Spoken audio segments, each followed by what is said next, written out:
So students, today in this session, we will start with the last remaining chapter of Science 1, which is the second last chapter of the textbook, chapter number 9, which is called Carbon Compounds. If you remember, we had a similar chapter last year, which was called Carbon and its Compounds. This year, it is called Carbon Compounds. So clearly, the difference is we will not study about carbon this year. We will only study about carbon compounds. But to study about carbon compounds, we need to know about carbon. So that is the link, that is the main link between last year's chapter and this year's chapter. Last year's chapter informed us about carbon and it introduced to us some carbon compounds. We will carry on from there and we will study about more carbon compounds this year.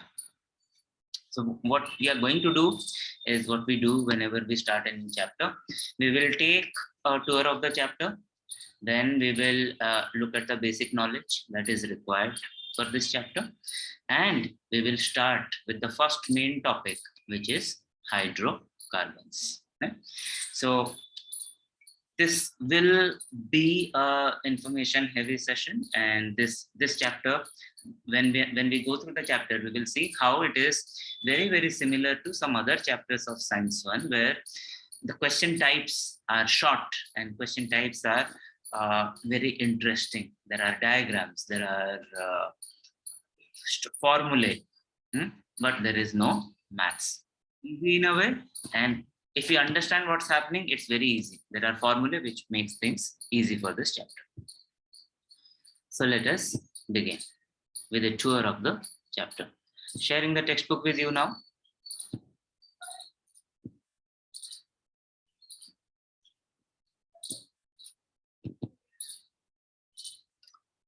Visible? Like any other chapter, this one also starts with listing out the main points that will be covered in this chapter. Unfortunately, though, this one also is not in the right order. I have never understood how these points are listed at the top of the chapter. Maybe it is just by about adjusting them to make it handy. But when we see the chapter, we will understand what the right order is. So first thing that we will remind ourselves is of different types of, and when we say different types of compounds, we will talk about organic and inorganic compounds, which is this section. I will highlight the section for you. This is the section where we will revisit the concept of organic and inorganic compounds. Then we will stick to the theme of types of compounds, but we will see it in terms of the bonds that carbon compounds have in them, the bonds that carbon forms with other elements, other atoms. So here we will have to know what carbon is, how does it behave, what is the structure of the carbon atom. Then it becomes a little technical, where we will see the details of the bond that the carbon forms with other elements. Remember, even in the last chapter that we studied in Science 1, which was metals, metallurgy, we studied about ionic compounds. So this chapter focuses on covalent compounds. So we will understand in detail how the covalent bonds are formed and how they are represented. Okay. So we will study about dot structure, structural formula. This is where it is interesting. It's easy. We will not have to remember much.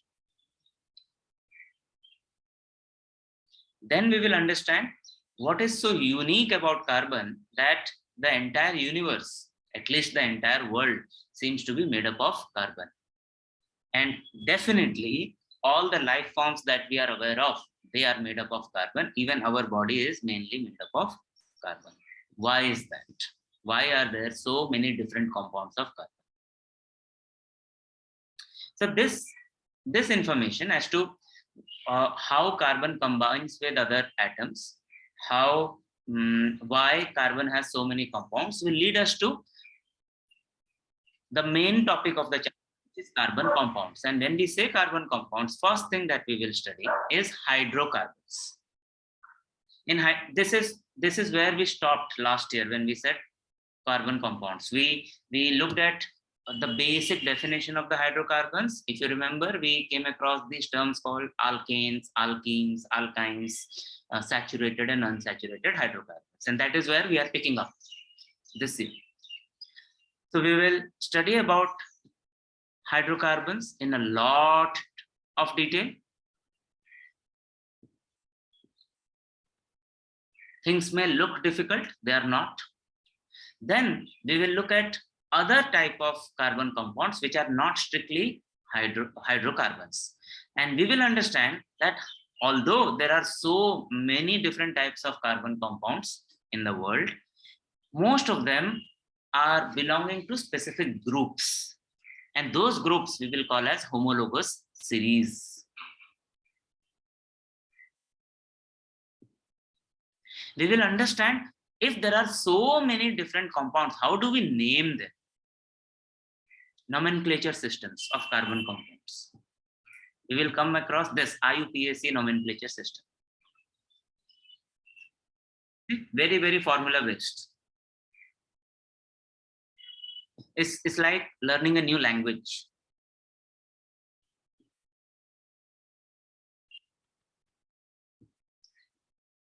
And then we will study about chemical properties of carbon compounds. Last year also we had studied about this. If I'm right, we studied about carbon dioxide, carbon monoxide, and methane, the carbon compounds that we studied last year. This year, we will study the general chemical properties of carbon compounds.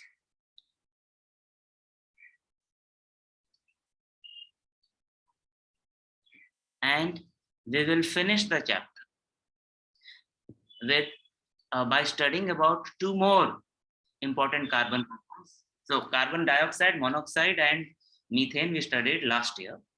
This year, we will study about ethanol and ethanoic acid. That will be the end of the chapter. End of the chapter for this year for the board exam. In the textbook, beyond ethanol and ethanoic acid, there is another section which is called polymers, macromolecules or polymers. This part will not be tested. This part has been omitted from this year's syllabus, macromolecules and polymers. So you can strike it out. This part and all the questions related to have been omitted. Now, if you look at the exercise, questions in the exercise, when I look at the questions in the exercise, I'm reminded of chapter number 2, periodic classification of elements. Also, chemical reactions. They're very, very short questions. Reactions, names, structural formula. Right? And one question which is long answer question. There are, this is question number 8. There are 7 sub questions here. And one of them is completely omitted, which is related to polymers. So 8E, give names of 3 natural polymers and all this, that will not be tested. You can strike this also out from your textbook.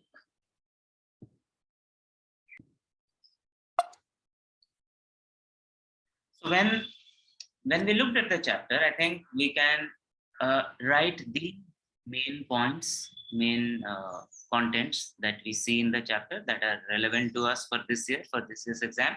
They are, we will learn about how carbon bonds are formed. We will learn about hydrocarbons and homologous series. We will learn about the chemical properties of carbon compounds.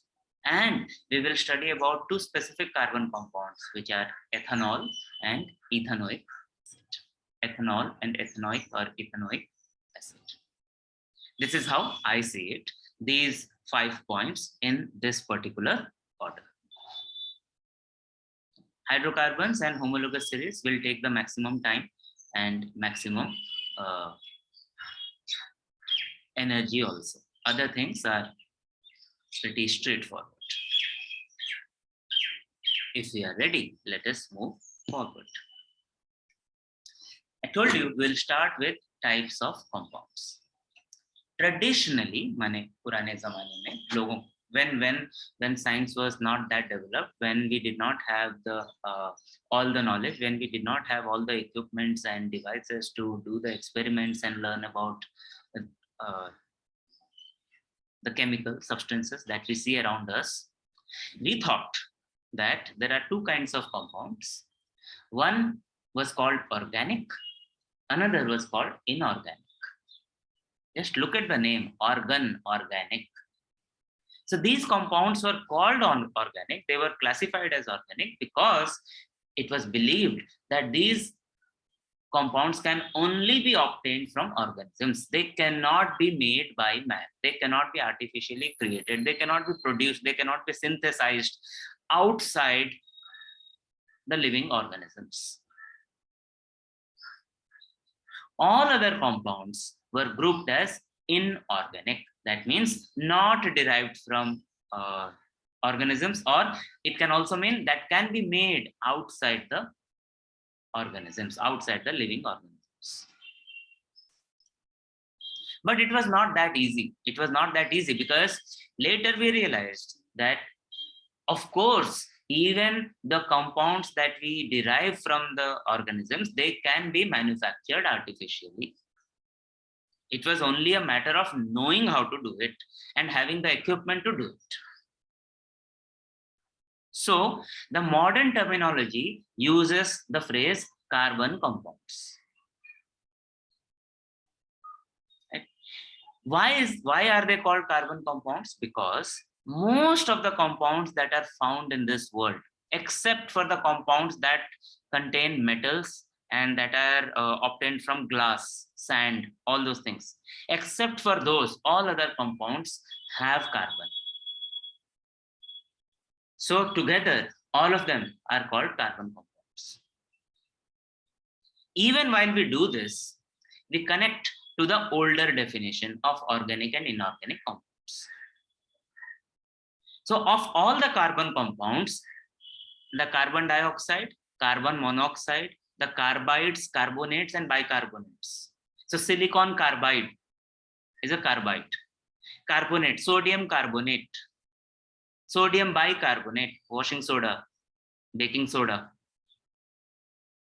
These 1, 2, 3, 4, 5 groups of compounds of carbon, they are not considered inorganic. All other compounds that have carbon in them, they are called organic compounds. Doesn't matter where they have been obtained from. Just to know, again, no one is going to test us about this, but this kind of understanding is required to better appreciate what we are studying. Also, this will be required when you study science later on in college.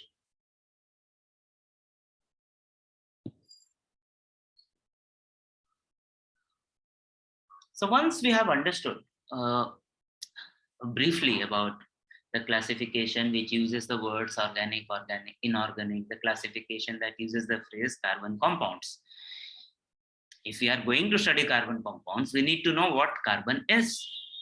First, tell me, is it an element, compound, or mixture? Type or speak. A lot of information is already on your screen in front of you. Question is it an element, compound, or mixture? Yes, correct. Those who have answered, it is an element, 100% correct. It is an element. Second question. Yes, it is an element. So what type of element is this? Is it a metal or a non-metal?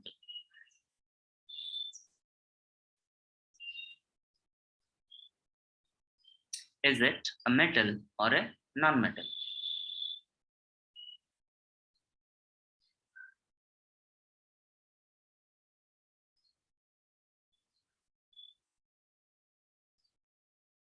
If you listen to the way I explained organic, inorganic, you will have no doubt in answering this question.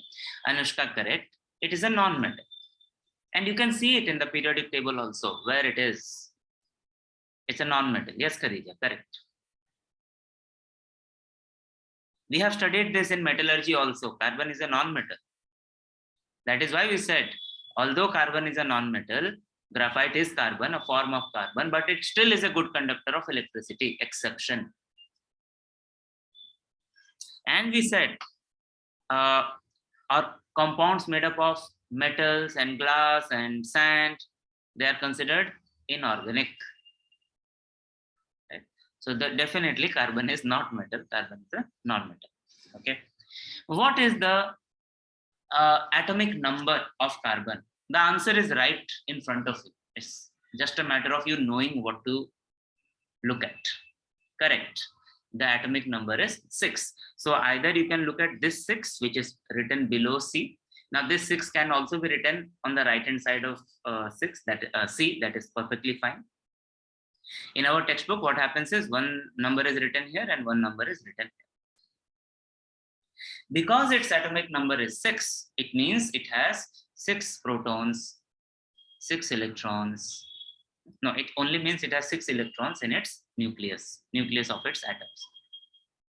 And because the atomic number is 6, the electronic configuration becomes 2, 4. The first shell can have only 2 electrons. The second shell can have 8. But we know we don't need space for 8. We have only 4. Now we have this electronic configuration. If I now ask you, how many shells are there in the atom of carbon? How many shells? Look at the screen. Tell me how many shells are there. Anushka, no, not 4 shells. Chand, correct. 2 shells. In one shell, 2 electrons are there. In the other shell, 4 electrons are there. Now, if I ask you, what is the number of valence electrons in the atom of carbon? Number of valence electrons. Very clear, 4. Number of valence electrons means number of electrons in the outermost shell. In the outermost shell. Now, here is where things start to become interesting.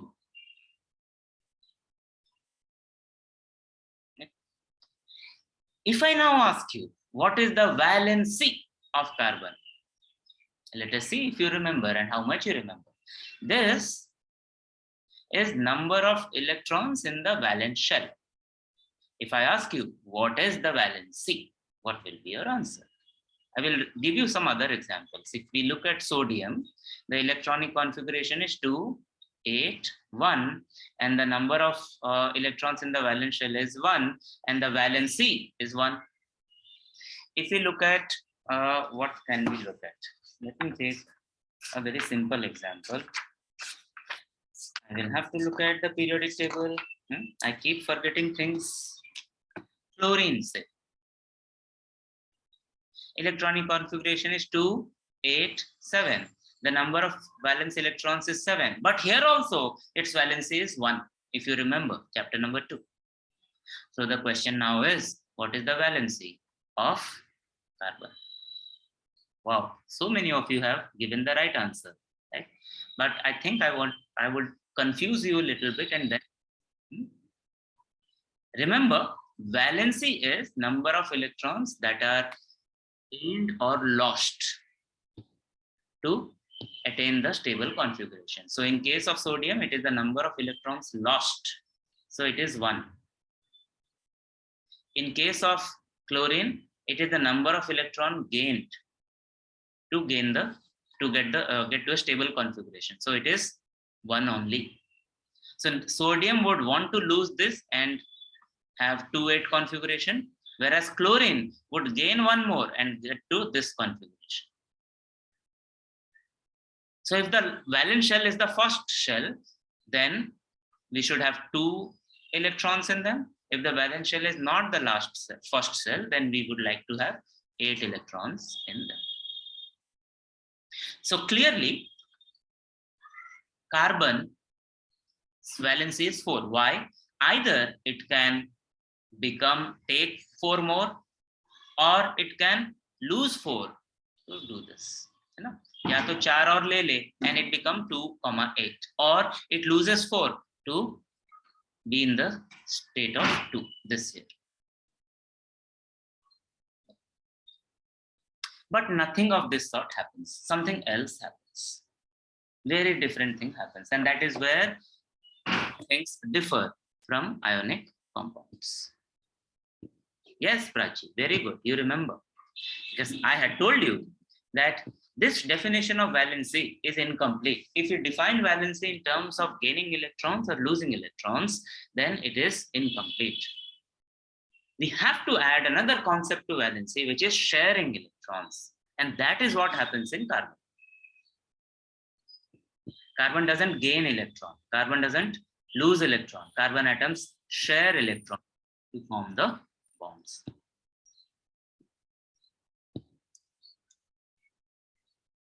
It does not become like helium. It does not become like neon. And the answer is very simple. Why does it not happen? Because gaining 4 electrons is very difficult. It takes a lot of energy. Similarly, losing 4 electrons is also very difficult. It will need a lot of energy. And if somehow we have that kind of energy, then the carbon atom, after gaining 4 electrons, will be so small, but it will have so much charge that it will be unstable.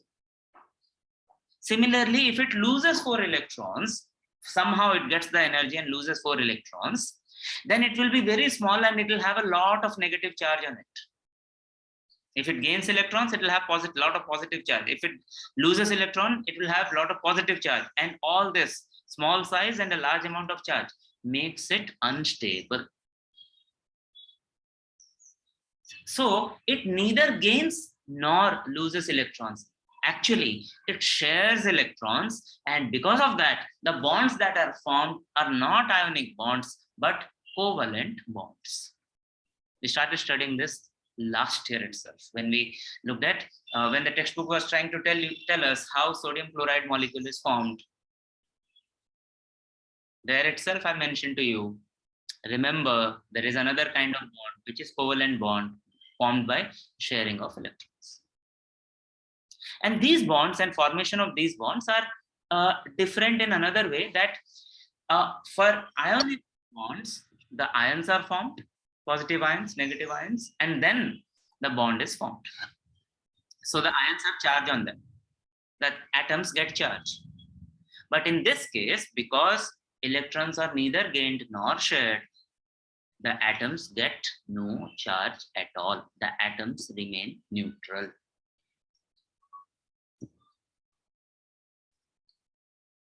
So carbon, being a non-metal and having atomic number 6, having electronic configuration 2, 4, because of the way it is structured, because of the number of electrons it has in its atoms, it will only form covalent bonds. And because it forms covalent bonds, the compounds it forms, they are made up of covalent bonds. And so their properties are very different from the properties of ionic compounds. Ionic compounds are solid, strong. Their solution conducts electricity. They are crystalline. They have high melting point and boiling point. Where am I saying this from? We studied this last chapter. These compounds, carbon compounds, are different.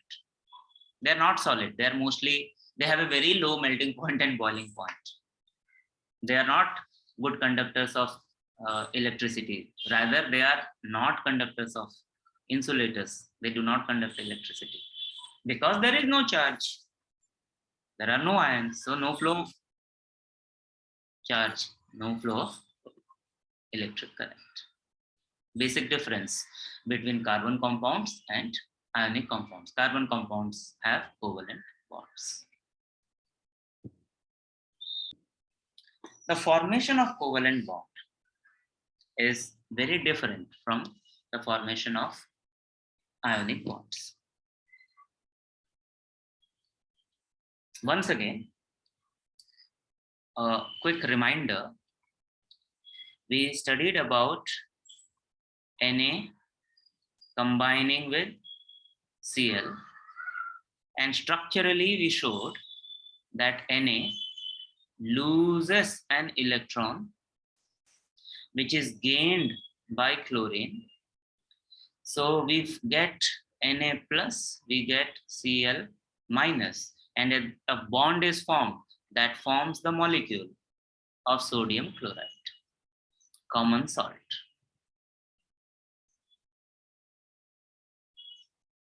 Covalent compounds, covalent bonds do not involve any transfer of electrons. They involve sharing of electrons. Very simple example is that of hydrogen molecule. This example on your screen is hydrogen molecule.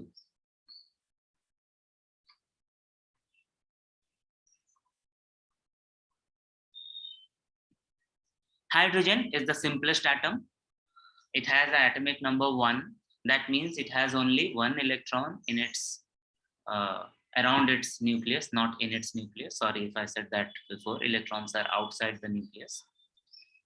And because these atoms are neutral, so the number of protons inside the nucleus and the number of electrons outside the nucleus, they are the same. So if we imagine a hydrogen atom here and another hydrogen atom here, so you see this whole circle is the atom, and this is the nucleus. This is the nucleus which is positively charged, and this is the electron. This is the electron. The formation of covalent bond, what it consists of is overlapping of the electron shells. See, वो दोनों पास आ गए. Overlap means एक के ऊपर एक. So close that the red electron, not the red electron, electrons are not red. The electron represented by the red dot seems to be part of both. Similarly, the electron which is represented by blue, that also seems to be part of both the atoms. Initially, the atom on the left had one electron, the atom on the right had one electron, but now when they are so close to each other, when the electron shells are overlapping, it seems both of them have 2 electrons. This is called sharing of electrons, and this is the formation of covalent bond. This is a very artistic way of representing the bond. We will not use it. We don't need to use it. What we will use is the dot structure and the structural formula. In the dot structure, every electron is represented by a dot. So here, when we write H, this H here and this H here, they represent the atom.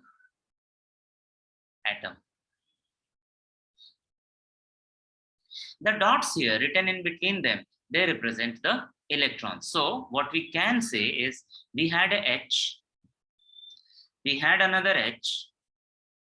They came so close that their electrons are shared, and a covalent bond is formed. Another way to write the same thing, represent the same thing, is instead of writing 2 dots, we will write just one line. So one line represents one bond. Here, 2 dots represent one bond. Every covalent bond will have 2 electrons, one from each of the atoms. So the same thing can be represented using a line. It's not called a line structure, it is called a structural formula.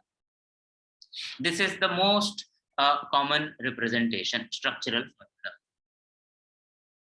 In our textbook, we will have to work with both dot structure and structural formula because we are studying now. Once we are very confident of what the atomic numbers are and how the electrons are shared, we will stop using dot structure and we will use structural formula. Not this year, in future, we will study this in college. Right? So the same bond I can write with a line. So हुआ ये कि ये मान लो ऐसा है, so it has been converted into a line. So when we are showing dots for bonds, we will write the dots one below other. When we are showing lines for bonds, the lines will be horizontal. if the symbols, atomic symbols are on a straight line. They will be connecting the two atoms. Dots will be between the two atoms and the lines will be connecting the two atoms. This is the simplest example of covalent bond and how we represent them.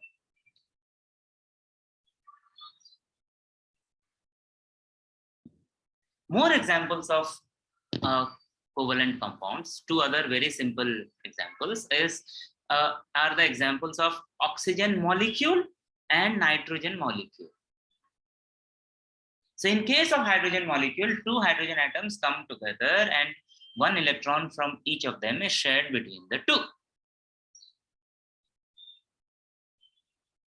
One covalent bond is formed between the two atoms. But oxygen behaves in a different way. Of course, it will behave in a different way because in case of oxygen, the atomic number is 6. That means the electronic configuration is 2. Is it 6? Check and tell me. Did I give you the right information? What is the atomic number of oxygen? Look at the... Did someone say something? It is 8. I always do this mistake. It is 8. So the electronic configuration is 2, 6. So now in the outermost shell of every oxygen atom, there are not just 1, but 6 electrons. See in the diagram. 2, then 2, 4, 5, and 6. 2, 2, 1, and 2, 6. Why have they been shown like this? No special reason. ऐसे ही दिखाया गया. Now, what can the oxygen do? Oxygen can lose 6 or oxygen can gain 2. Oxygen is a non-metal. Gaining 2 is easier than losing 6. So it will try to gain 2 electrons. But it is not always possible. Sometimes, like in this case, instead of gaining, it shares 2 electrons with another oxygen atom. So now when we count for this oxygen atom on the left, 2, 2, and 4, 8. Stable. If we count the number of electrons for the atoms on the right, 2, 2, and 4, 8. Once again stable. Right? So this is one bond, this is another bond. So structural formula is written like this. And we don't need to write these dots, not required. These are given just to explain to us. These electrons are not taking part in the bond formation. Only 2 out of the 6 in the outermost shell, in the valence shell, are taking part in the bond formation. If you show it in the dot structure, here, hydrogen के case में कैसा था? Like this. In case of oxygen, it is 2. Right? So this is one bond, this is another bond. That is why I told you, in case of hydrogen, we can imagine it to be like this. That is not how it is written, but yes. Now nitrogen. Now this before get into nitrogen, there are 2 bonds. So it's called a double bond. They are also covalent bonds, but now it's a double bond between the oxygen atoms. Nitrogen, if you remember the atomic number of nitrogen, if you remember, do tell. If you can check and confirm. I don't want to write wrong things again. Check and tell. Remember, we have 22 new friends: hydrogen, helium, lithium, beryllium, boron, carbon, nitrogen, oxygen, fluorine, neon. Now, the electronic configuration, thank you, Chanda, for confirming that, of nitrogen. The atomic number is 7. So electronic configuration will be 2, 5. Nitrogen is 7. So our electronic configuration will be 2, 5. So it has 2 options: to gain 3 electrons or to lose 5 electrons. Definitely gaining 3 is easy. That is why it does that, and it is a non-metal. But sometimes, like in this case, it doesn't gain, it doesn't lose, it shares 3 electrons with its another of carbon nitrogen atom. One second, I will annotate on the screen.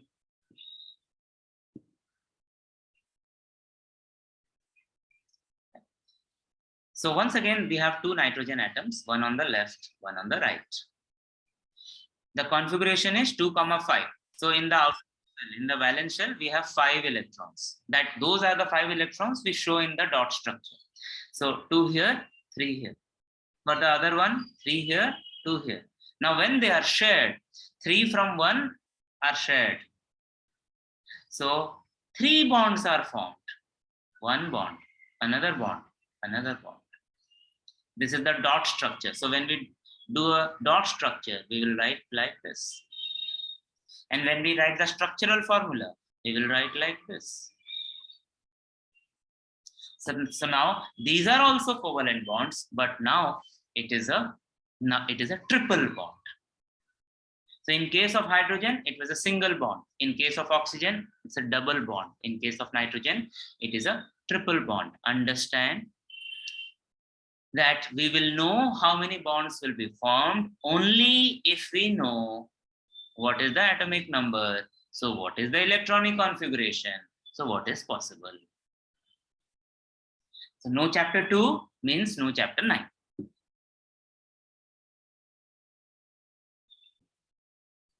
Let us see how water molecule is formed. Water has the molecular formula H2O. So it is formed of a hydrogen atom.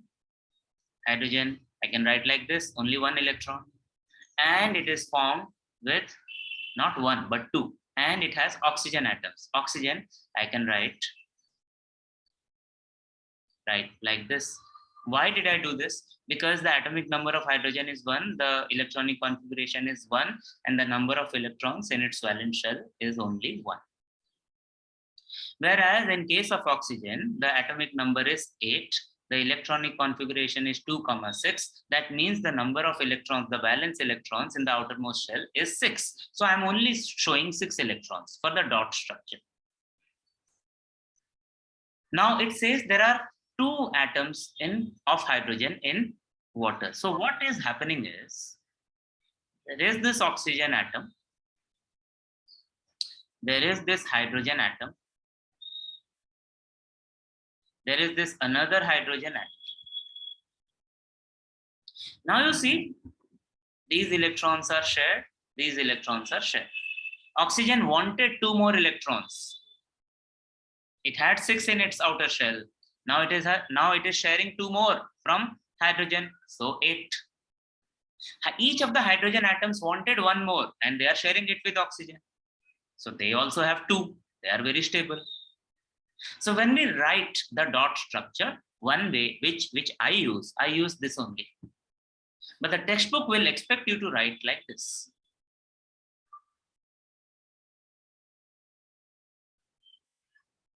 So when there is a single bond, single covalent bond, the electrons are shown one below the other. Now, when we show this in the structural formula, it will look like this. And if you want to be extra careful, you can show the remaining valence electrons of oxygen. So this is the dot structure, and this is the structure of water.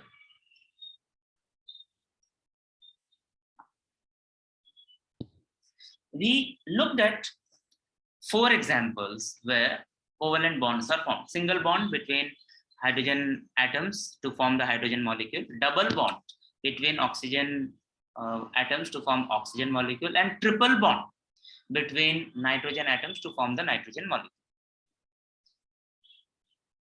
In addition, we saw covalent bond in a compound molecule of a compound, that is water.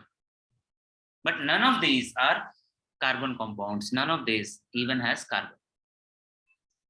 So let us see how these bonds, they look like in case of carbon compounds. And we will take the simplest example, which is of methane. बहुत पहले से हम पढ़ रहे हैं इसके बारे में. The chemical formula is CH4.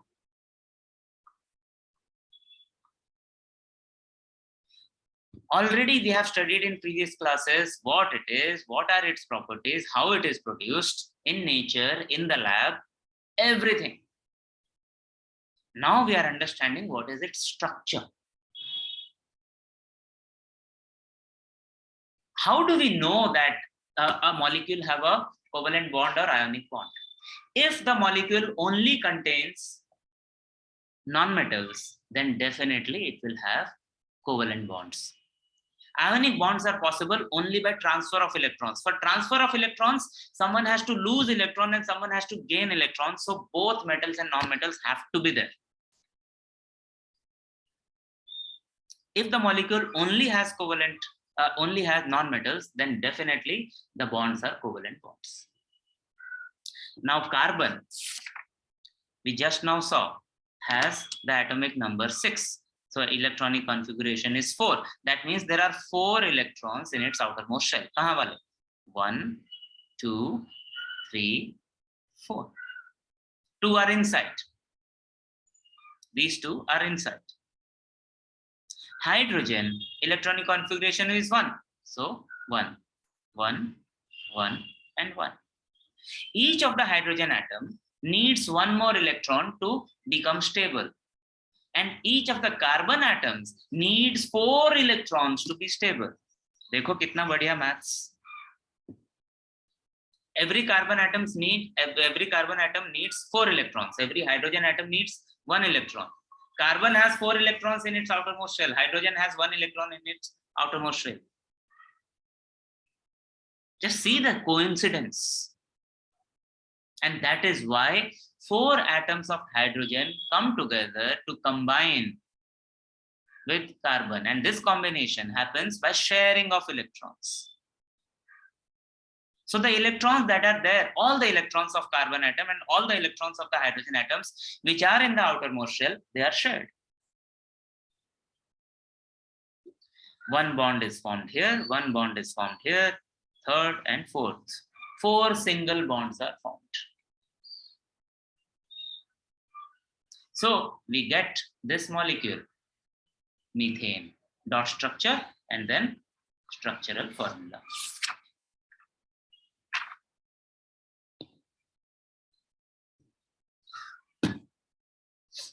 Let us remember, हमने एक बहुत ही फिल्मी डायलॉग मारा था ना, इंसान कार्बन का. Forget about other organisms. Even human beings are made up mainly of carbon.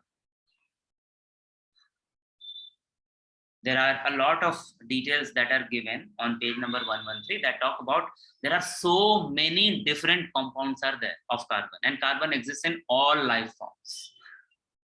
But why is that happening?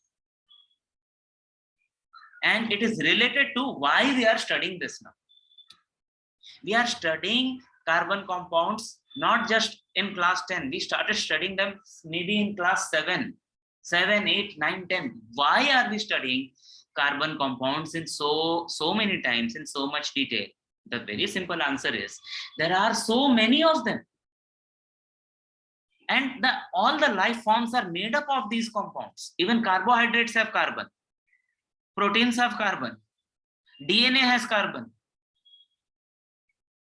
So if we want to understand nature, if we want to understand who we are, we need to know carbon and its compounds. So now, ऐसा क्या खास है carbon में? What is special? What is unique and what is versatile about carbon? That there are millions and millions and millions of different compounds. There is a sentence in a gray box, right? Till now, number of known carbon compounds is about 10 million. 10 million different carbon compounds are already known to us. Right. There are 4 different specific reasons for this, which make carbon both unique unique means इकलौता, एक ऐसा ही, ऐसा एक ही है. And versatile means having multiple properties, multiple abilities. First reason is a property that carbon has, which is called catenation. Catenation is the property in which carbon combines with carbon. Carbon forms covalent bonds with carbon. And these covalent bonds are very strong, very stable. Because of that, there are many molecules of carbon which have different numbers of carbon. For example, there is a carbon molecule with this kind of structure.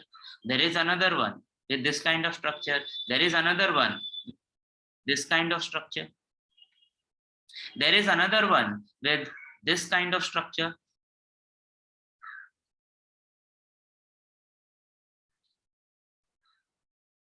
So here carbon atoms are combining with carbon atoms using covalent bonds. Sometimes, and they form chains. The chains are open. See, here the chains are open. And sometimes the chains are closed. They are called rings. When the chains are open, they can be straight, they go straight. Or they can be branched. So because of this property, catenation, that carbon atoms can combine with themselves, the other carbon atoms, using stable, strong covalent bonds, there is a huge number of different molecules that are formed.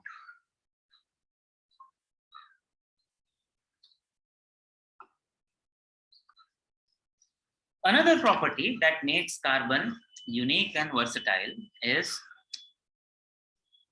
carbon can form different types of bond with other carbon atoms. It can form a single bond, it can form a double bond, it can also form a triple bond. But no, it doesn't form quadruple bonds. Now, because of this also, so there is a property, catenation, because of which chains are formed. There is another property because of which multiple types of bonds are possible. So when you combine these, there can be a chain like this, and there can be another chain like this. So variety has increased. This is about carbon being able to form different types of bonds with other carbon atoms. Third property that carbon has is it is tetravalent, which is valency is 4.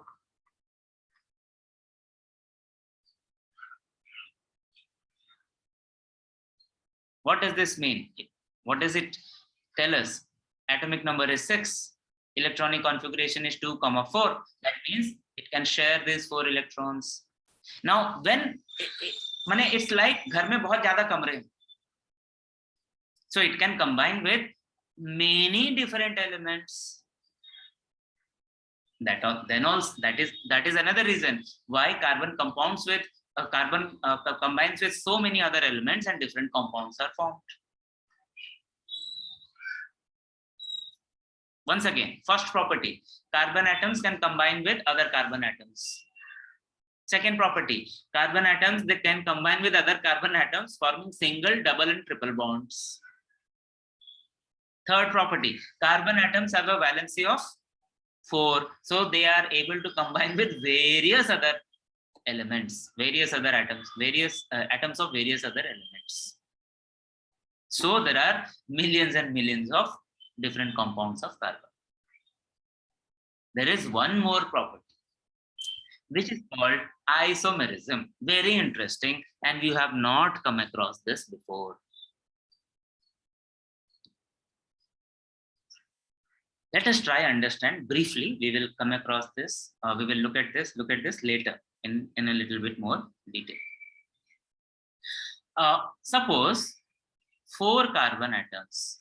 There is a molecule with 4 carbon atoms. This is a possibility. All single bonds, straight chain, straight chain, single bonds. But the same 4 carbon atoms can also be like this, because carbon can combine with carbon. Now this one is not straight but branched.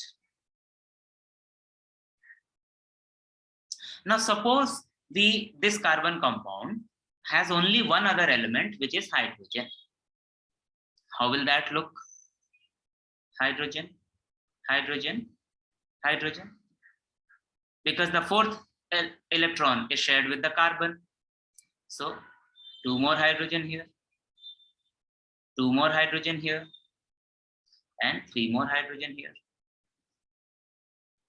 Remember what we studied before this? We studied methane. So if we have understood how methane is formed, where each hydrogen atom shares the electron with the carbon atom, we know how this is formed.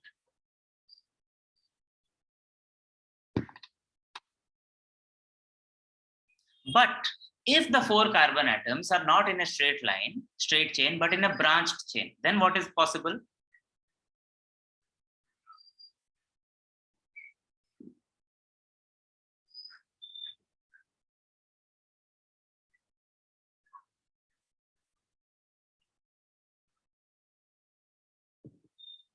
Now, if we are trying to write the molecular formula for this methane, we wrote CH4, a carbon, 4 hydrogen. The molecular formula for this compound, this molecule here, will be C1234 and H10. Count and confirm.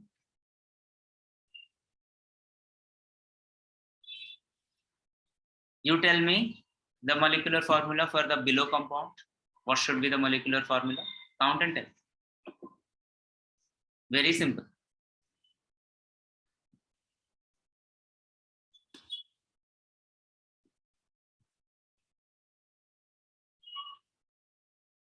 So Anushka counted and told me that this will be C4H10. See, both molecules, which are definitely different, they are looking different, but they have the same molecular formula. Such molecules, such compounds, or such instances are called isomers. So these are 2 isomers of the same compound. These are 2 isomers of the same molecule. Right. So this is another reason why carbon has so many different molecules. Catenation, combining with other carbon atoms. Multiple bonds, combining with single, double, or tetravalent. It can combine with many different elements of different valencies. Also, the existence of the property of isomerism.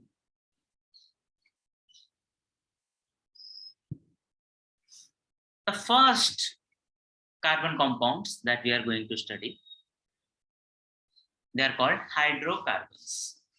And we came across this name last year.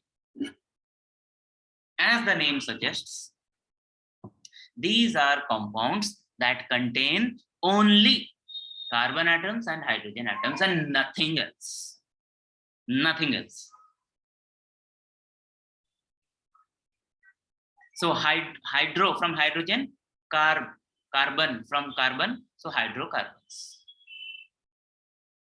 Maybe there was a case to name them as carbonohydros, but that is not how they have been named. They have been named hydrocarbons. And there are, this is the biggest group of carbon compounds, only containing carbon and hydrogen. And it is so large, the group is so large, we already have seen that there are millions and millions of carbon compounds. And when we have to study a lot of things, then what we need to do is we classify whether it is plants or animals or elements or carbon compounds. So one class of carbon compounds is called hydrocarbons, which have only carbon and hydrogen. And they are further subdivided into multiple groups, multiple types. One type of classification is based on the type of bonds that they have. So once again, get this right. We are studying carbon compounds. There are millions and millions of carbon compounds. So first we are looking at carbon compounds which only have hydrogen and carbon. Within that, there will be some compounds which have only single bonds between carbon and carbon atoms.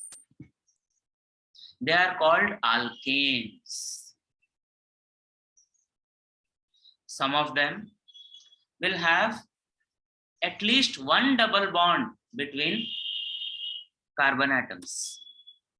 They are called alkenes.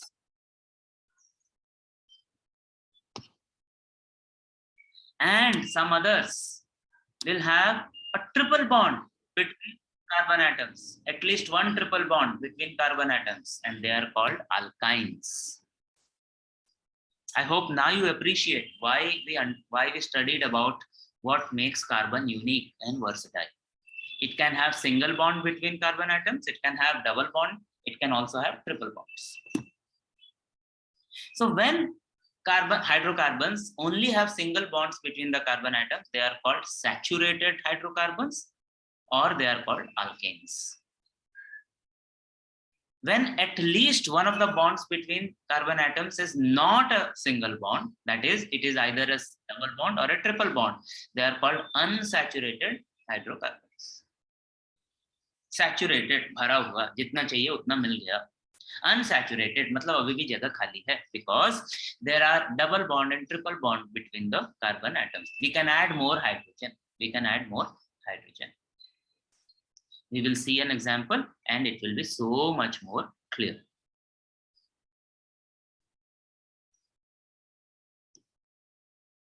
Let's start with single bond, only single bond between carbon atoms. And let us take the simple example of two carbon atoms. So we have two carbon atoms, there is a single bond between them, and we are saying that it is a hydrocarbon. So all other atoms have to be hydrogen. So carbon has to form 4 bonds. Hydrogen has to form single bonds.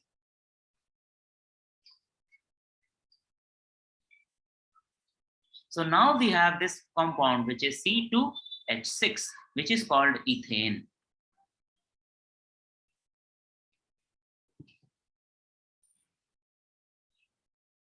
Methane is also a saturated alkane, but we are not taking that example because there is only one carbon atom. Sticking to the example of two carbon atoms only, if there is a double bond between them, what happens now? Remember, carbon needs to form 4 bonds so that it has 4 electrons to share. Here, each of the carbon atoms have already formed 2 bonds, so 2 more need to be formed.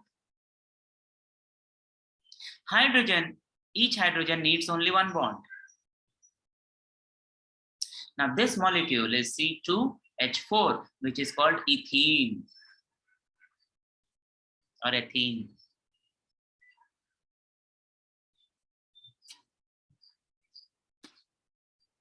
Very simple. Similar is when there is a triple bond between the carbon atoms. Now, once again, each of the carbon atom needs to form 4 bonds to have get 4 electrons to share. So one more remains. Now this molecule is C2H2, which is ethyne or ethyne.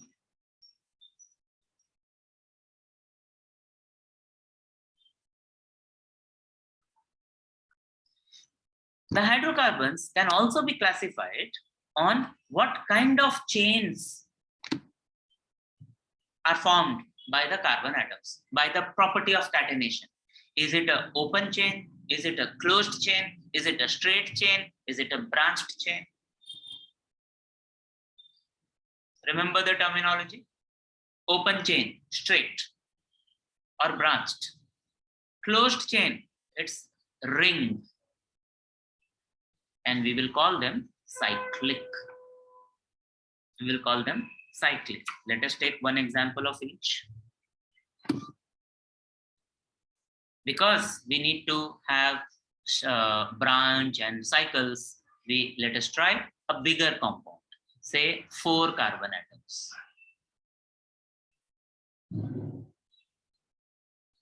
Now each carbon needs to form 4 bonds. So I will first complete the bonds, then I will add hydrogen. It's very easy to write the structural formula that way.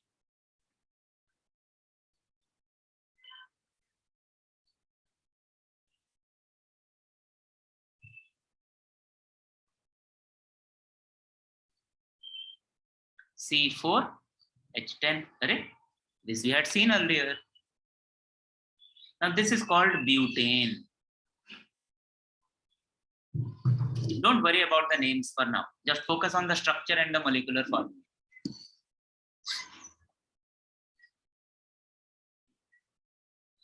If we take the example of branch, we have already seen this. I gave this example to explain isomers. So we can have a situation where it is like this, same 4 carbon atoms, but connected in a different way. So let us complete the 4 bonds for each of the carbon atoms. Now add hydrogen, because these are hydrocarbons, so only carbon and hydrogen. It is not complete yet. Now it will be complete. This is also C4H10. And simply speaking, we can call it butane, and today we will stop by calling it butane, or we will give them another. I think this is called isobutane, but we will not go there now. This is a branched chain. Now, if we take an example of a ring or a cyclic hydrocarbon, much more interesting.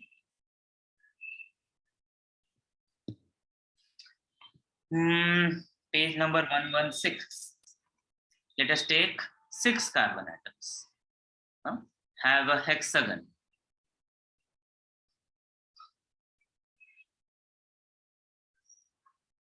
This is also possible. Catenation, brilliant property of carbon. So now let us complete the bonds.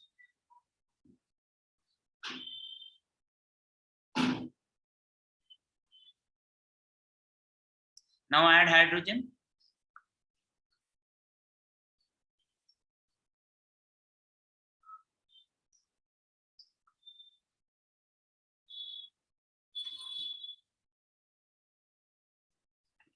Now this has the molecular formula of C6H12, and common name is cyclohexane because it is cyclic.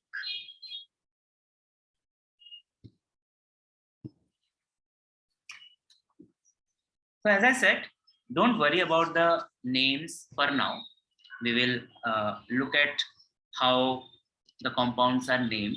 There is a scientific method of naming them, but please do realize, please do be aware of some conventions. On page number 116, you will see that if there is 1 carbon atom, we use Me, METH. If there are 2, we use eth. So methane, ethane, propane, butane, pentane, hexane, heptane, octane, nonane, decane, coming from Latin, referring to number of carbons, atoms that are there in the chain. So for all alkanes will have ANE, all alkenes will have ENE at the end, and all alkynes will have YNE at the end. So ethane, propane, butane, pentane, hexane, heptane, octane, nonane, decane, and more. Similarly, ethyne, propyne, butane, pentane, hexane, heptane, octane. But we will not have and methane. We will not have methane and methane. Can someone please tell me why we will not have methane and methane? Chan, what I'm saying is, if the compound has only single bond, for alkanes we will have ANE suffix, for alkenes we will have ENE suffix, and for alkynes we will have YNE suffix. My question is, why will we not have methene and methine? And the answer is, to have methene and methine, we need a double bond between two carbon atoms or triple bond between two carbon atoms. But me means we will have only one carbon atom. If there is only one carbon atom, there is no question of a double bond or a triple bond. It's not about the bond, it is about the number of carbon atoms. If there is only one carbon atom, the bond cannot be double or triple, because there is no other atom to form a double or triple bond. That is why we don't have methane, we don't have methane. But we will have methane. We will stop here. We will stop the theory here for now, for this session. We will look at some questions from the exercise, and then we will continue when we meet in school.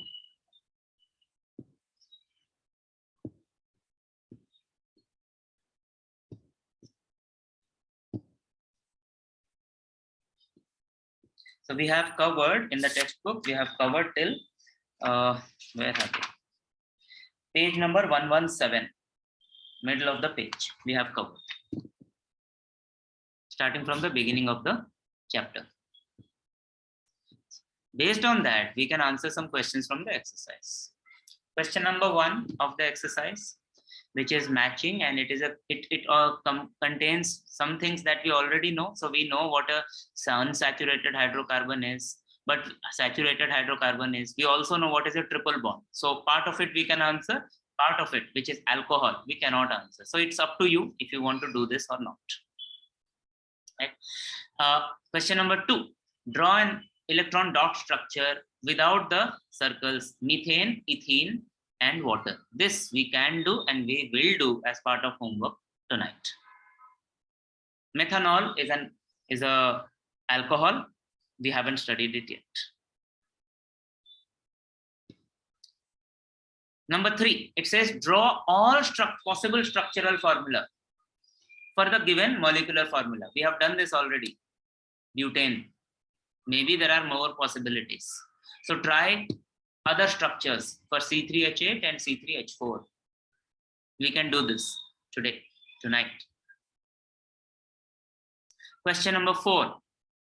See, so much, but no writing. It is drawing. Question number 4 is where we need to write. We have to define what is structural isomerism. Same structural formula, but same molecular formula, but different structural formula. We can give the example of butane. Covalent bond formed by sharing of electrons. For A and B, we can answer. Alkane, hydrocarbon with only single bond between carbon atoms. Unsaturated hydrocarbon, hydrocarbons with at least one bond which is not single bond between the carbon atoms. And then there are 2 types of hydrocarbon, unsaturated hydrocarbon, alkenes and alkynes. More questions we can answer, but not from question number 5, not from question number 6, not from question number 7, but from question number 8. Long question. Bas likhna hai. We can answer A. What causes the existence of very large number of carbon compounds? So we will talk about catenation, multiple types of bonds, tetravalency of carbon, as well as isomerism. These 4 things we have to write. So it's a long question. And each of this can be asked as a short question also. Then B, saturated hydrocarbons are classified into 3 types. This is a very strange question. What it is referring to is, even if the hydrocarbon is saturated, it can be a straight chain, it can be a branched chain, and it can be a closed chain, that is a ring or cyclic compound. Those we have to write with examples. So very, very, very, very less writing to be done. A lot of things to be understood and performed in the shape of structural formula and dot structure.